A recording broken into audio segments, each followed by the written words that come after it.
अखिलेश अगर असली हिंदू है तो टोपी लगा के मस्जिद में क्यों जाते हैं? हमारे योगी मोदी कभी नहीं जाते। नाम पे दो देशों को बांटा गया है, एक पाकिस्तान और एक हिंदुस्तान।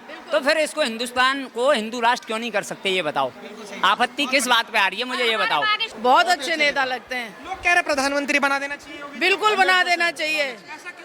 वो एकदम स्ट्रिक्ट हैं और सिंसियरली अपना काम करते हैं, ईमानदारी से अपना काम करते हैं और जो भी इधर उधर उल्टा सीधा करे उसको तुरंत पकड़ते हैं, तुरंत सजा देते हैं और मुझे उनका तरीका बहुत पसंद है। अच्छा, अगर मैं आपको पता है कि मची खलबली मचा बवंडर धर्महीन शैतानों में, और जब गूंज रहे हैं पाकिस्तान वालों के कानों में भी बागेश्वर धाम, तो समझ लो कि सफरी ठटरी बनने वाली है भाई साहब। सर हिंदू राष्ट्र क्यों चाहिए, मतलब क्यों मांगे? अखिलेश यादव कह रहे हैं कि क्यों बनना चाहिए हिंदू राष्ट्र? हम लोग हिंदू हैं और हिंदू राष्ट्र होना ही चाहिए। हिंदू हमारा पुरानी सभ्यता है तो हिंदू को हमें बचाना है तो हिंदू राष्ट्र होना ही चाहिए। हमारा देश पहले से ही हिंदू राष्ट्र है, लेकिन इसमें पहले मुसलमानों की संख्या काफ़ी कम थी, अब वो बढ़ती चली जा रही है और हमारे हिंदू धर्म पर इसका प्रभाव पड़ रहा है। इसलिए हमें अपना धर्म बचाना चाहिए और अब हिंदू राष्ट्र घोषित करना ही चाहिए। राष्ट्र इसलिए घोषित करना चाहिए कि हर कंट्री अलग अलग, मुस्लिम है, ईसाई है और हिंदू का कोई भी कंट्री नहीं है, इसलिए हिंदू धर्म के लिए एक कंट्री तो होना चाहिए, वो हिंदुस्तान होना चाहिए। ये बहुत देरी हो चुकी है, ये काम बहुत पहले हो जाना चाहिए था। कैमरे के माध्यम से एक बात और बताना चाह रहा हूँ, यहाँ भी बड़े बड़े भक्त खड़े हैं, शायद माता जी भी हों, बहन भी हों, भाई साहब भी हों। भाई साहब, मैं एक ट्रेन में जा रहा था, पूरी बॉगी में अगर इतना सा बच्चा ना 2 साल का जो इंगे कर रहा है, उसके भी हल्की सी टोपी रखी थी, किसके, जो विशेष समुदाय के लोग हैं।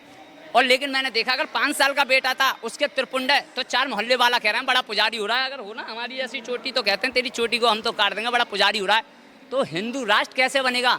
अपने बच्चों में संस्कार डालो, मस्तक पर टीका लगाना सिखाओ। वो तो 5 साल से पहले ही, जैसे ही 5 साल का हुआ ना, तो वो तो भाई साहब चाकू चलाना भी सिखा देते हैं, जब भी तो उन्हें 72 उरे मिलेगी। लेकिन हम अपने बेटे को ये भी संस्कार नहीं देते, बेटा हनुमान चालीसा पढ़ ले, क्या उसमें हनुमान चालीसा में सभी का निवारण है।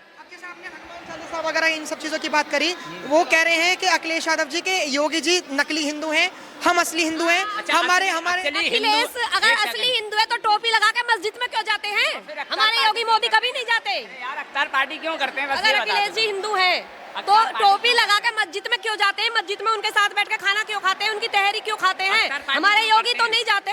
कैसे लगते हैं योगी जी? बहुत बढ़िया। क्या लोग कह रहे हैं कि योगी जी को प्रधानमंत्री बनना चाहिए, आपको लगता है ऐसा?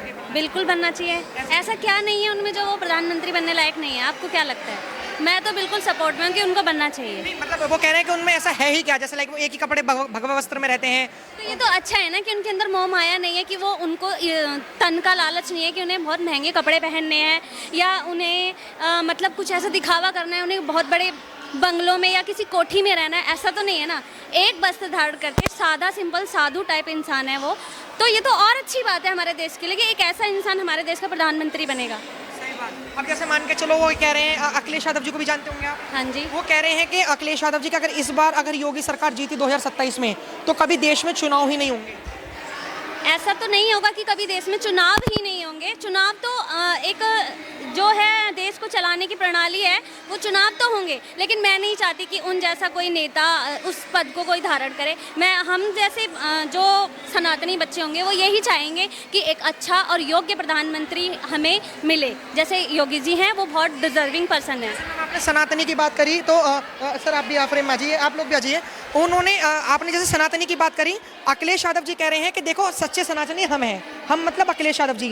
राम मंदिर की में चोरी हुई है योगी जी के नेतृत्व में, अगर अखिलेश यादव जी की मतलब मेरी सरकार होती तो कभी ऐसा नहीं होता। देखिए, मैं एक चीज़ का क्लियर कर दूं, पहले तो सनातनी किसी जाति से, यादव होने से, ठाकुर होने से, पंडित होने से आप सनातनी नहीं कहलाते। आपकी विचारधारा, आपके कर्म ऐसे होने चाहिए जो आप लगो कि हाँ आप एक सच्चे सनातनी हैं, ठीक है। और दूसरी चीज़ ये कि कोई भी सच्चा सनातनी या कोई भी अगर ऐसी दुर्घटना जैसी कोई क्रिया होती है तो उसको कोई मतलब मुख्यमंत्री या कोई सच्चा सनातनी या कोई योगी उसको प्लानिंग से नहीं करवाता है। आप और हम भी हैं, अगर हमारे साथ अभी बाहर जाती कुछ हो जाए तो इसका मतलब ये तो नहीं कि हम जिस अभी आंदोलन में या जिस संगठन में उन्होंने हमारे साथ ऐसी दुर्घटना करवाई है, इसका मतलब ये है कि वो सिर्फ उस चीज़ को, अयोध्या मंदिर बनवाने में भी उनका बहुत बड़ा हाथ है योगी जी का। तो जिस चीज़ को वो पॉइंट कर रहे हैं या अखिलेश यादव जी कि उनकी वजह से चोरी हुई या हमारे राज्य में नहीं होती, पॉइंट टू बी नोटेड कि कभी उनके राज्य में ऐसा समय ही नहीं आया कि राम मंदिर बन पाए। सही बात है। आपका नाम क्या था मैम? मेरा नाम प्रिया चौहान है। और मैं भी सर मैं अभी फिलहाल में ही मतलब मैं गई थी संसद में भी गई थी। मैं इन चीज़ों पे देखती भी हूँ और पढ़ती भी हूँ और समझती भी हूँ और बोलना चाहती भी हूँ। एक मिनट रुकना, मैं इन्होंने कहा है कि अगर अखिलेश यादव जी होते तो उनके राज्य में कभी राम मंदिर बनता ही नहीं। अखिलेश यादव जी कह रहा है मेरे राज्य में कभी चोरी होती ही नहीं। जिसकी सरकार ने राम भक्तों पे, कार सेवकों पे गोलियां चलाई थी, जिसने पूरा प्रयास कर लिया था कि राम मंदिर बने ही नहीं, वहाँ से ज़मीन से लेके कोर्ट कचहरी तक उन्होंने इस बात को सुनिश्चित किया था कि राम जन्मभूमि का मंदिर कभी बने ही नहीं। मैं तो उस केस में रहा हूँ। अच्छा, आप उस केस में रहे हो? मैं रहा हूँ और मैं वहाँ मंदिर प्रांगण में अंदर में गया हूँ और अंदर ऐसे ही मुझे अनुभूति मतलब जो मिली है, ये बहुत उनका एक अद्भुत, ये मेरे लिए सौभाग्य की बात है। और आज जो अखिलेश यादव की जो बात हो रही है, ये सब तो ढोंगी पाखंडी हैं, इनका तो कोई अस्तित्व का नहीं था न रहेगा। ये सब ढोंगी पाखंडी है। और क्या है।